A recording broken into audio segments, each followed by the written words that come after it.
কথা দিয়েছিলেন, কথা তিনি রাখলেন। নির্বাচনের ফলাফল প্রকাশের পর নিজের মুখে নিজেই কালি মেখে নিলেন মধ্যপ্রদেশের কংগ্রেস নেতা ফুল সিং বড়ুইয়া। বিজেপির জয়ের কারণে মুখে কালি মাখতে হয়েছে তাকে।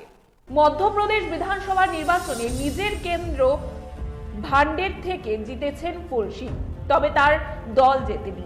মধ্যপ্রদেশে দাগ কাটতে পারেনি হাত। সংখ্যাগরিষ্ঠতা নিয়ে ক্ষমতায় ফিরেছে বিজেপি। ফল প্রকাশের পরে নিজের দেওয়া কথা ভুলে যাননি ফুল সিং।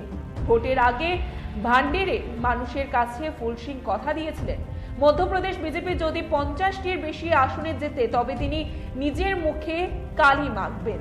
তার সেই বক্তব্যের ভিডিও সামাজিক মাধ্যমে ভাইরাল হয়েছিল। ভোপালের রাস্তায় তাকে মুখে কালির আঁচড় কেটে ঘুরতে দেখা গিয়েছে। সংবাদ মাধ্যমে তিনি বলেছেন, মধ্যপ্রদেশ বিজেপি 50টির বেশি আসনে জিতলে আমি মুখে কালি মাখবো বলে শপথ করেছিলাম। আমি আমার কথা রেখেছি।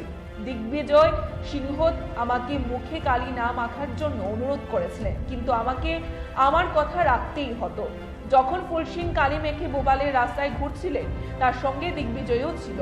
ফুল সিং জানান, দেশের গণতন্ত্র এবং সংবিধানকে রক্ষা করতে তিনি মুখে কালি মেখেছেন, তবে তাদের রাজভবনের সামনে যেতে দেওয়া হয়নি।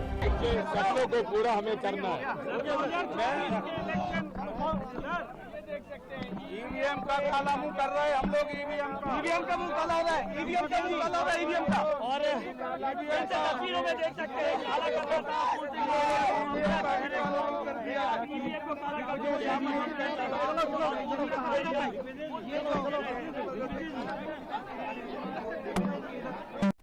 Report Tripura news 8।